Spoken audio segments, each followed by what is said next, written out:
కనీసం ఆటో అయినా పిలుస్తాను, ఎక్కండి. చూడండి, మీరు నాకు సలహాలు ఇవ్వాల్సిన అవసరం లేదు. ఏంట్రా కర్మిది, భగవంతుడా అని నాలో నేను నలిగి చేస్తుంటే, నా బాధ నేను పడుతుంటే మధ్యలో మీరేంటిలా వదినా అనుకుంటూ పక్కన చేరి మర్యాదలు చేస్తున్నారు? పెళ్ళైతే జరిగింది కదా వదినా. ఏయ్, వదినా వదినా అని పిలిచారంటే కూప పగులుతుంది. అసలు నా వెంట పడ్డారేంటి? పొమ్మని చెప్తుంటే మీకు అర్థం కావడం లేదా? వెళ్ళండి.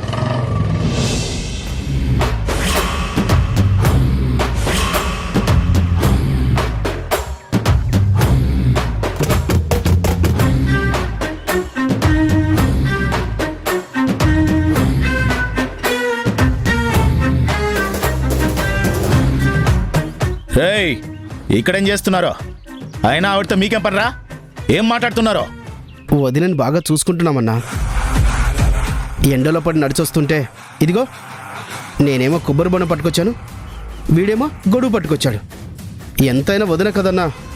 మేం మంచిగా చూసుకోకపోతే తర్వాత మా మీద కేకలు వేస్తావు కదన్నా.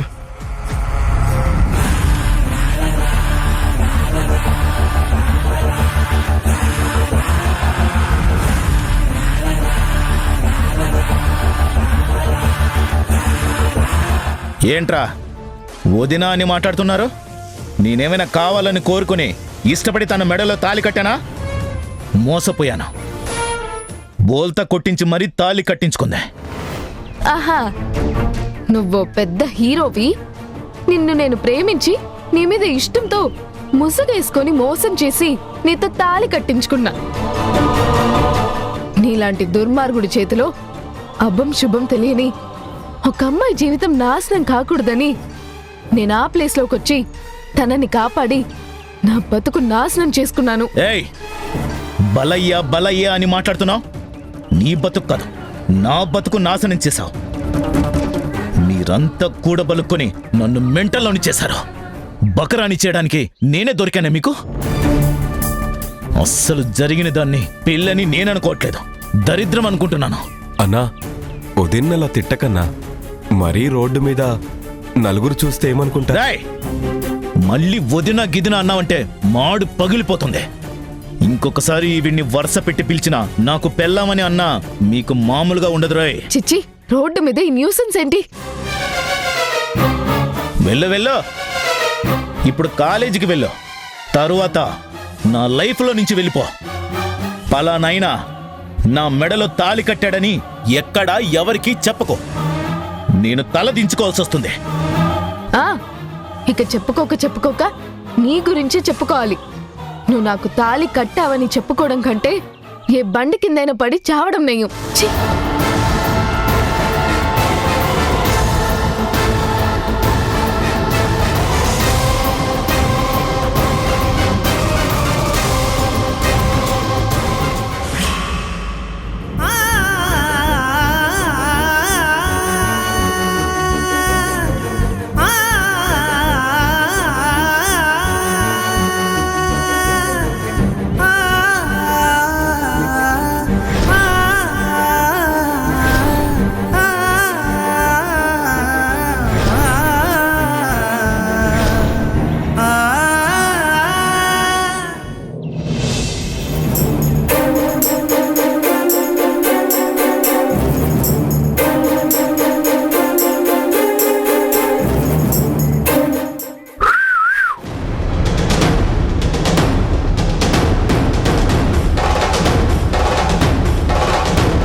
ప్రతివాడు ఒక రకంగా చూస్తున్నాడు. ఇంతకు ముందు ధైర్యంగా ఏంటి అని ప్రశ్నించేదాన్ని. ఇప్పుడు అడగడానికి నోరు పెకలట్లేదు. వీడియో చూసిన దగ్గర నుంచి ధైర్యం చచ్చిపోయింది. అందరికీ భయపడి జీవోత్సవంలా బ్రతకాల్సి వస్తోంది.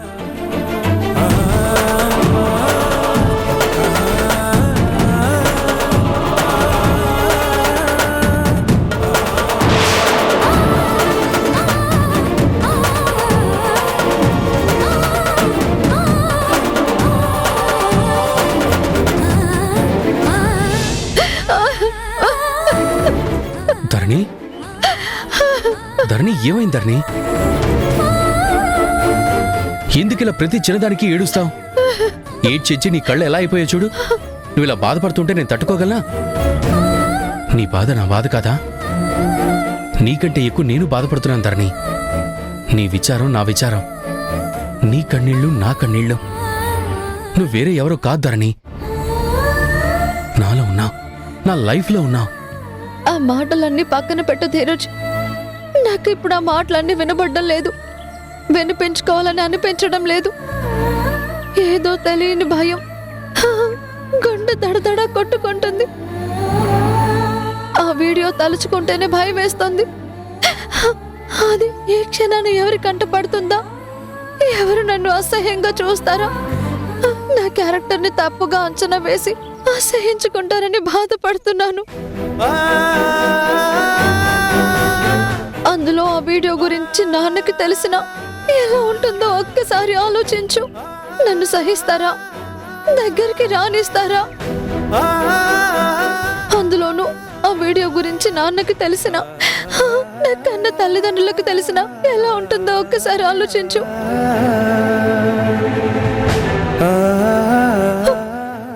నన్ను సహిస్తారా? దగ్గరికి రానిస్తారా? పెంచిన నాన్నైనా కన్న తల్లిదండ్రులైనా నరికి పోగులేస్తారు. ఎలా జరిగింది, ఎందుకు జరిగిందని ఎవ్వరూ ఆలోచించరు. తప్పుడు దానిగా నిర్ణయం తీసుకొని దోషిగా చూస్తారు. నా వల్ల వాళ్ళకి అప్రతిష్ట అని భావిస్తారు. వాళ్ళు అసహించుకున్న తర్వాత ఇంకా నా లైఫ్ ఎందుకు? నేను బతికి వేస్ట్. అలా ఏం జరగదు ధరణి. నువ్వు అనవసరంగా భయపడుతున్నావు. ఆ వీడియో ఎవరికి లీక్ అవ్వదు.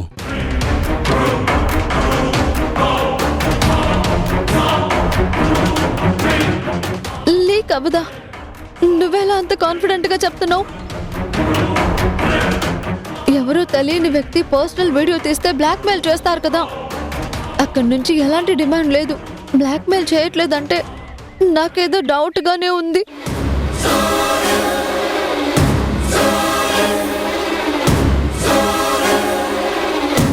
కరెక్టే కదా? నువ్వు చెప్పేది 100% కరెక్ట్ ధరణి. వీడియో పంపించి కాంగా ఎందుకుంటాడు? బ్లాక్మెయిల్ చేయాలి కదా. ఏ బెనిఫిట్ ఆశించకుండా నీకెందుకు ఆ వీడియో పంపిస్తాడు? అసలు నేను ఇప్పటిదాకా ఈ పాయింట్ ఎలా మిస్ అయ్యాను? ఛ! పెద్ద ఫూల్ని. నీ బాధలో పడి ఆ విషయమే మర్చిపోయాను. వాడు బెదిరించడం లేదు, బ్లాక్మెయిల్ చేయడం లేదు. అసలు అతని ఉద్దేశం ఏమై ఉంటుందనే కదా నా భయం అంతా. అది కరెక్టే. ఎప్పుడు ఏం చేస్తాడో చెప్పలేం కదా. వాడి దగ్గర వీడియో ఉంది. ఖచ్చితంగా దాన్ని ఆయుధంగా వాడుకుని తిరుగుతాడు. వాడు ఎప్పుడైనా బ్లాక్మెయిల్ చేయొచ్చు. బ్లాక్మెయిల్ చేస్తే మాత్రం ప్రాబ్లం పెద్దదవుతుంది. మనిద్దరం కూడా ఇబ్బందుల్లో పడతాం ధరణి.